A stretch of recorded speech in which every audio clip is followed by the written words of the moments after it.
Welcome. You're listening to Seen from the Inside. I'm your host, Neha Negandhi. Today on the show, in studio with us, we have two of the three co-hosts of a brand new show called A Seat at the Table, which is airing on GPB, Georgia Public Broadcasting.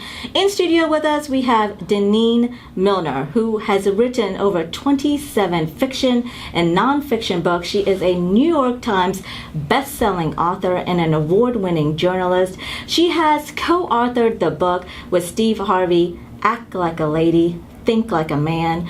She has co-written Shirley Wilson's memoir, Taraji B. Henson's memoir, and the list can go on and on.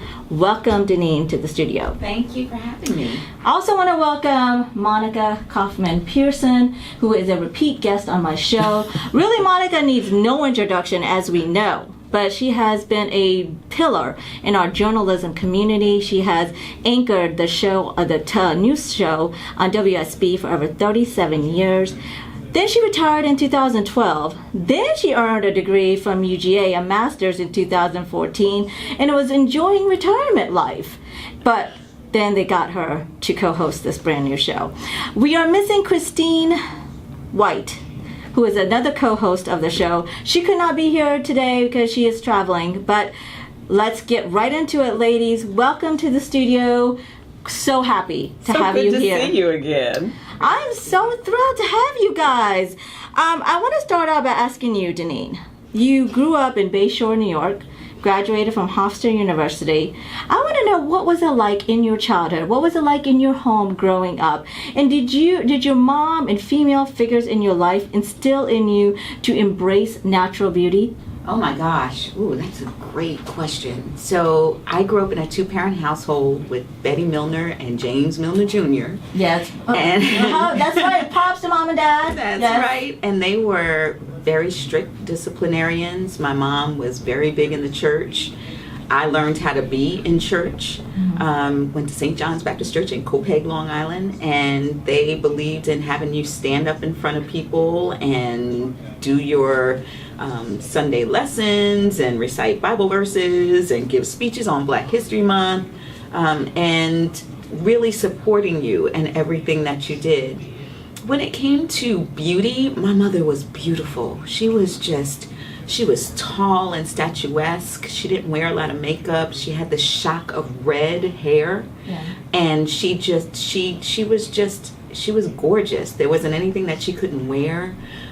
She just fit into everything. Did you have siblings? Did you grow up with siblings? I have a big brother who lives here in Georgia. Okay. But she didn't really emphasize beauty to me. She was more into make sure that you're really smart, make sure that you know how to be around people, that you are ambitious, that you keep good grades, and that you follow your passion. My dad was very much the same way and still is today. And so I grew up a little, I grew up not really appreciating my own beauty, feeling really uncomfortable with myself because it wasn't something that was emphasized in my house, and because of the era that I grew up in. Dark skin, natural hair, and curves were not the thing to be. And so I was really uncomfortable when it came to beauty. But I was a straight A student and knew how to be a journalist real quick. Right. Well, intelligence is a deeper form of beauty to me than outer beauty sometimes. Absolutely. But you are beautiful in and out, Denene. Thank you. Yeah, I know we're on the radio, but you can also see this on our YouTube channel. But Denene, you are truly a inner and outer beautiful person. Thank you. I appreciate that. So, Monica, I want to ask you. You retired. You were nesting in your retirement egg, just loving life, traveling, enjoying your beautiful home. If y'all haven't seen pictures of Monica Kaufman-Pearson's home on the internet, y'all need to look that up. Google it right now. But don't come visit. Do not come visit. Right. Unless she invites you. But the seat at the table, the show that features African American co-hostesses talking about their perspective and opinions on everyday topics. They got you out of retirement. How could you say no to a show like this? I mean, to be honest, to be working with two very intelligent young women We represent 3 different generations on the show. Right. So we come from 3 different viewpoints. But one of my friends watched the show the other night, and she called me and said her 11-year-old son walked through the room and stopped and just looked and said, "They're so beautiful, they're so pretty." And then he said, "But they're so different." And his mother said that was good because he recognized our different beauties in our brown skin and our fair skin, in our locks, in our natural, and in our straightened hair. And that he actually sat there and listened to the show. And she said, if an 11-year-old boy finds the conversation of 3 black women interesting, that tells me we've hit the right note. And she even said she was talking back to the television because she had been in some of the same situations we were talking about. Yes. So when this show came along, it's like, how can I say no? Because for the first time since 1969, when I became a journalist, I can now tell people exactly how I feel and what I'm thinking. They used to guess all the time on television by the way I turned my head or the way an eyebrow went up or the way they thought I read a story. I know how she feels. But now you don't have to guess. You know. Right. Here it is. And you don't have to agree with me. And that's the other thing. We don't agree on everything. Right. No, we don't. And, there's some overlap, but that's the beauty of black women. Everyone looks at us like we're a monolith, that we all think the same, act the same, do the same things. Yeah.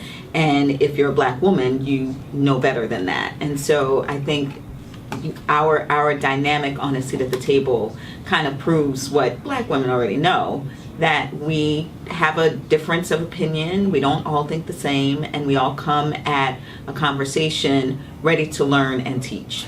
Well, I think the show evolves past just black women. I think the show evolves to all women, particularly women of color, but to all women and to even men, right? I agree. Because I think it is very important that to give a voice to the experiences and perspectives that women of color go through. And I want to talk about some of the topics that you guys talk about on your show. And one of them that I found was interesting was the career path, being a woman of color, you're hit with, when you walk in that door, you're a woman walking in that door trying to get a job. Number 2, then you're a woman of color walking in that job and walking to that door trying to get a job. Talk about that and talk about that show, because I thought that was very relevant.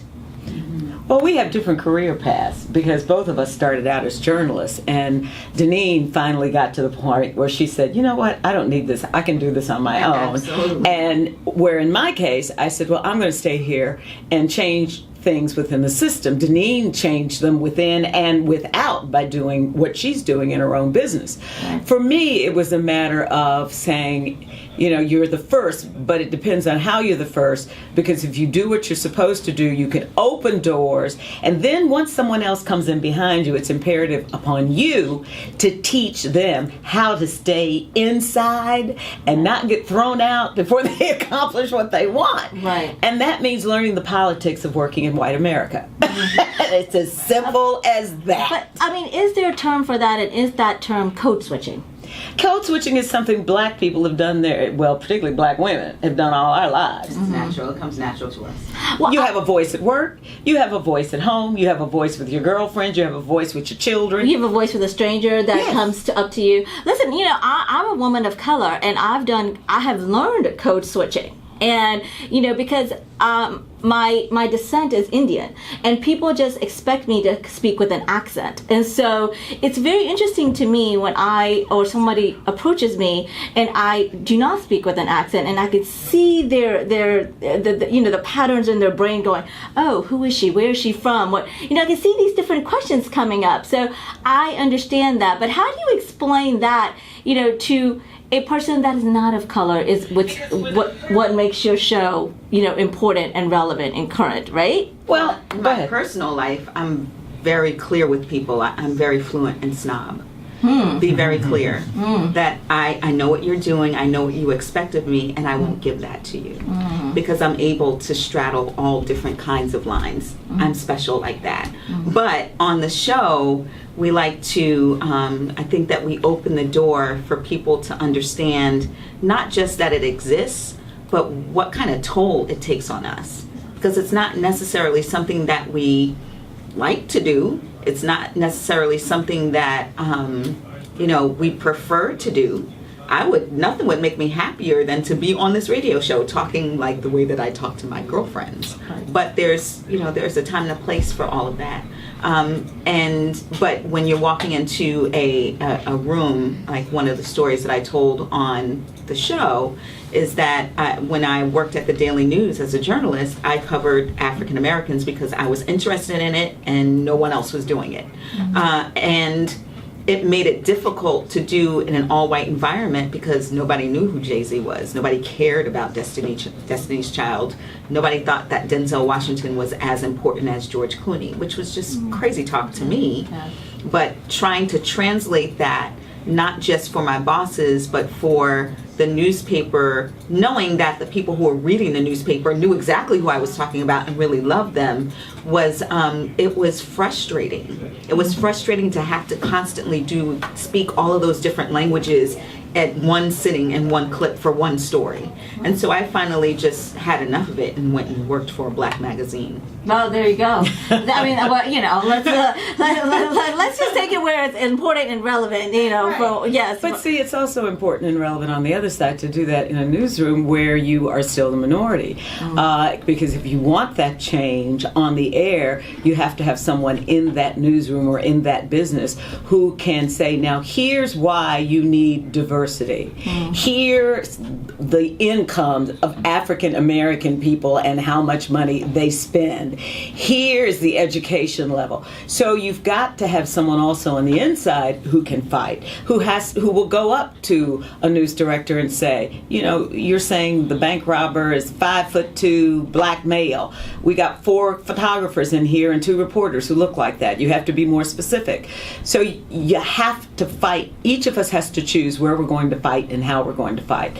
The code switching also happens when you go out on appearances, which is really important. The more you're involved in the community, the better things will change. Because let's be honest, TV stations want to make money, just like radio stations want to make money. Right. And they want everybody's money coming in, but you have to give people what they want to hear and see. So we have to be not only in the anchor chair, we need to be the producers, we need to be the directors, we need to be owners. Right. So, code switching is something that our children still need to learn. And I'm looking at you and I'm thinking your daughter's going to come out and people are going to look at her and say, what are you? And some people will even ask her that, which is just insane. But how many times have people mistaken you for Indian, Hispanic, or black? Egyptian, Moroccan, you name it, I get it. Yeah. So listen, we're going to continue this conversation, but we're going to have to take a short break. And when we come back, we're going to continue talking with Monica Kaufman-Pearson and Denene Millner, 2 of the 3 co-hosts of a new show called A Seat at the Table. Stay tuned. Welcome back. You're listening to Seen from the Inside. I'm your host, Neha Negandhi. Today in studio with us, I am thrilled to have 2 of the 3 co-hosts of a new show that you all must watch on GPB. It's called A Seat at the Table. Let's please welcome back Monica Kaufman-Pearson and Denene Millner. Welcome back to the studio. Thank you. We're missing Christine White, but we'll have to catch her next time around, right, ladies? She's an award-winning lawyer. That's right, an award-winning lawyer. Hard-working entertainment lawyer. Yes, who happens to be traveling right now. But so I want to talk about the fact that you both have given back to the community after you've established your success platform. Monica through your journalism, and Denene through your books and all the wonderful things that you have written. Why is it important to create social good in our community, and why is it important to give back? That's easy. To whom much is given, much is required, my mother always said. Because we cannot, my mama Hattie died last year at 93, and she used to have this saying to me all the time. Monty is my nickname. She says, Monty, it's imperative on you to reach back, pull up, and push forward. She said, because you didn't get here on your own, and the only way we as a people are going to continue to grow is if we continue to help each other. And she said, everything you have is a gift, but gifts are not only meant to be kept to you, but they're to be shared with others, because then your gifts grow. You can never lose by giving. So it's just the price I pay for living here. I've been blessed.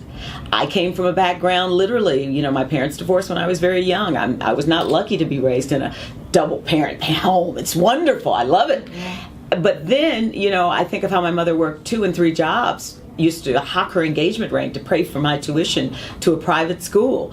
She'd wear it for 2 months every summer and then hock it again to pay my tuition. Wow. So for her, 2 things were important. Education, because she said that was the great equalizer, and the second was giving back. She'd buy clothes from Goodwill and give them back later on. That's the essence of giving back right there, right? She served in her church. Right. She did everything to show me that everything I have is a gift and I must share it with others. So to me, it's just uplifting my people. My people, my family, my roots. Well, not only do you do that, and I'm going to give the mic over to you too, Denene, but I must tell you that you not only have shown this generation, but the next generation, and the remaining generations to follow, what it is to have a woman of color on television give the news every day to you. And when you and I spoke before on my show, I've said to you what an impact that it had on me. But not only me as a woman of color journalist, but imagine all the women that you have paved the path for, Monica. But what's more important is not the fact that I paved the path. What's important that people know what I did outside the station. Being on the air is one thing, but knowing that I went to schools, that I tutored in a school for 10 years, 1 day a week, and read to first graders. Wow. I did that once a week for 10 years because I wanted to, because I wanted the children in those, what they call low-income, poverty-stricken areas to know that they could do what I was doing. To me, my whole existence is about telling other people you can succeed, because so often we as black people are told we can't succeed because we grew up in the wrong part of town, or our parents weren't married, or we were illegitimate, or parents were divorced, or you're too black, or you're this or you're that. Those are all excuses. My mama used to say God didn't make no junk, and I think you're beautiful. And it's so interesting, from the time every card my mother ever gave me as a child said, "To my beautiful daughter," on the envelope.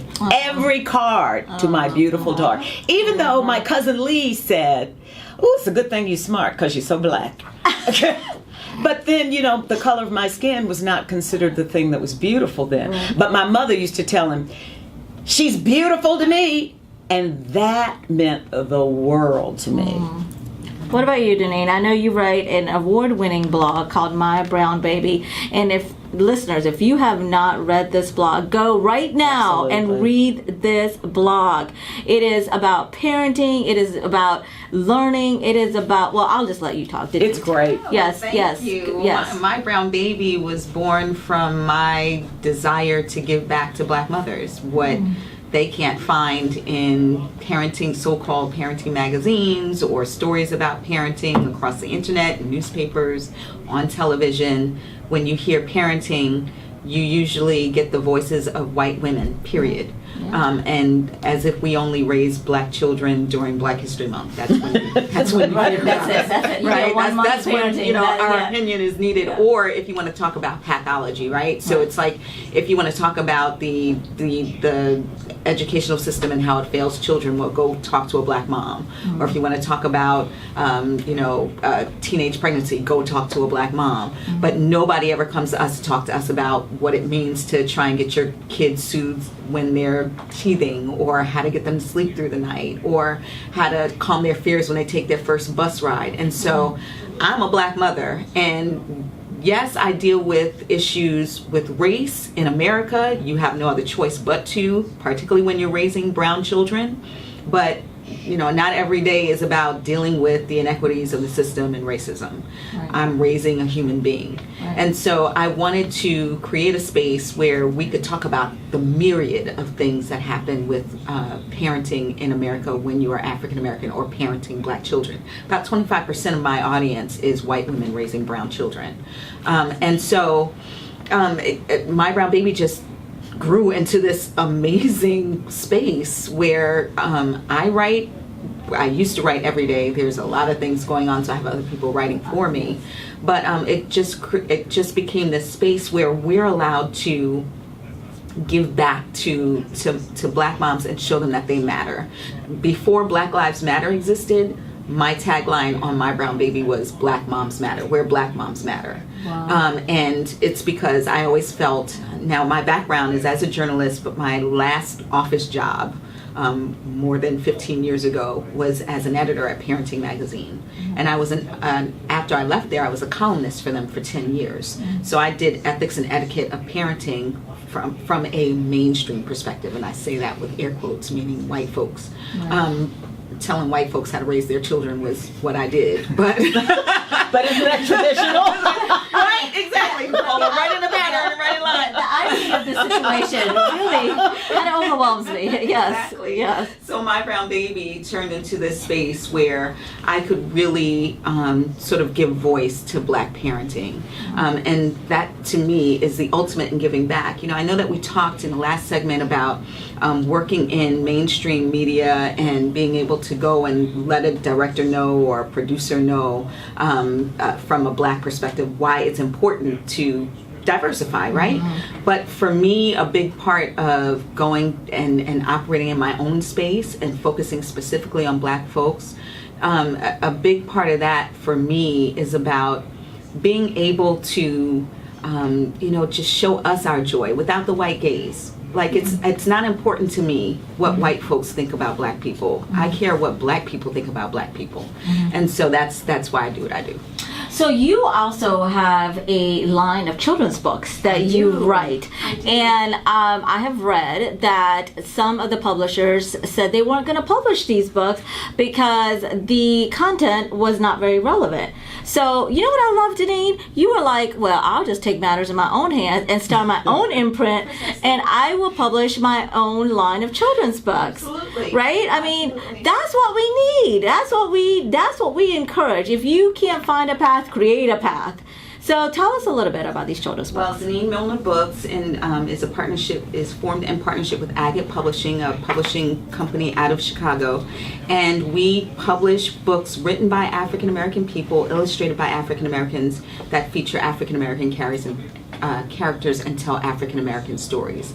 But we don't do sort of the typical books that usually when you have a Black character in a book, it's about slavery or about the civil rights movement, or the person's bouncing a basketball, or there's some kind of jazz icon, and there's nothing wrong with that. But our books are focusing on the humanity of Black children. And so we have Early Sunday Morning came out, and that was about having your first church solo and how nervous a little girl gets and her family coming together to help her get over her nerves. The next one is There's a Dragon in My Closet, about a little Black boy who blames the shenanigans on the invisible dragon in his closet. And the third one is Crown, an ode to the fresh cut, about how Black boys feel when they get their hair cut. Oh, nice. Very nice. And you write all these books? No, I wrote Early Sunday Morning, but I'm creating this for other people. So the other two are written by other folks. There's a Dragon in My Closet is actually illustrated by Charlie Palmer, who's a really fantastic fine artist who's based here in Atlanta. Okay. And Crown is written by Derek Barnes, who wrote a series called Ruby and the Booker Boys. Oh, awesome. Okay, ladies, we have time for one last question, and I want you to really reach out to the listeners and tell them, especially some of the audience members are millennials, right? And I really want you guys to to address them and explain to them why it's important to give back, why it's important to create that legacy for your children, for the generation that follow, and the generation that follow after that. Well, for me, it's simply a matter of saying it's what you pay for being here on earth. And it's not about you, it's about all of us. I piggyback on that sentiment. You know, it's important to not only open the doors for them, but show them how to use their lives for good. Well, on that note, I thank you both for doing the work that you do, for hosting the show A Seat at the Table, which airs on GPB. You guys are just trailblazers to me about doing the work that you're doing, and letting women of all colors, nationalities, cultures, and even men. We all need to watch this show and understand what's relevant today, right? Right. Yes. Yes. All right, thank you for being here. And thank you for letting us have a seat at your table. Thank you. Here's some rapid fire questions for Denene and Monica. Denene, take the first one. When I wake up in the mornings, the first thing I do is? Read my phone. First thing I do is pray. When listening to music in the car, I like to hear? Rhythm and blues, particularly Shaka Khan. Ooh, D'Angelo makes me happy. Denene, take this one. The book on my nightstand right now is? Oh gosh, I'm reading Samantha Irby's We Will Never Meet in Person. Is Okay. that the name of it? Okay. Jesus Calling Jesus Calling. by All right. Sarah Young. Okay. Here we go. Let's start with you, Monica. I cook a mean? Lasagna Right. and collard greens. Mm. I kill macaroni and cheese and fried chicken. Please understand. Okay, Monica, let's go. The song I sing in the shower is? Lord, help me to hold out until my change comes. Is that a song? Yes. How does that go? Lord, help me to hold out. Lord, help me to hold out. Lord, help me to hold out until my change has come. Oh, yes! Yes! Yes! Yes! All right, Denene, can you top that? What do you sing in the No, shower? I cannot. It could be whatever I was listening to before I got in. It could be trap music. It could be R&B. It could be gospel. It could be Kirk Franklin. It could be anything. But please don't ask me to sing. Okay. I'm so a shower singer. I understand. I would not do that to you. Okay, here we go. We got time for 2 more questions here. Favorite sports team is, Denene? Oh, the Mets. The Mets, the New York Mets. Okay, Monica? The Falcons. Of course. All right. Here we go. Favorite pizza topping is, Monica? Ooh. It would either be pepperoni. Yeah, I'd say pepperoni. Okay. I'll stop I'm that. weird. It's pesto and lettuce. You put lettuce on your pizza? I do. It's amazing. I don't think I've ever met anybody that It puts is. lettuce on their Go pizza. to Savage Pizza when they are doing. Well, you know, are you talking about like arugula so kind of lettuce? awesome. Yeah. Okay, wow. Okay, Denene. I don't know if we can eat together, Denene. I don't know about this. Prosciutto is my other choice. Oh, prosciutto? I love prosciutto. Okay. All right, okay. This is it. I know. Last question. Last question. Okay. What is the one thing you cannot live without, Denene? Oh my God, I can't live without my babies. Oh, I love them so much. all right, Monica. Red lipstick. I love how Monica keeps it real. Thank you, guys. Thank you so much. Get more inside scoop by following us on social media. On Facebook and Instagram, we're at Seen from the Inside. That's SEEN from the Inside. On Twitter, we're at Seen from Inside. And don't forget to subscribe to our YouTube channel, which is Seen from the Inside Talk Show. Stay tuned for more.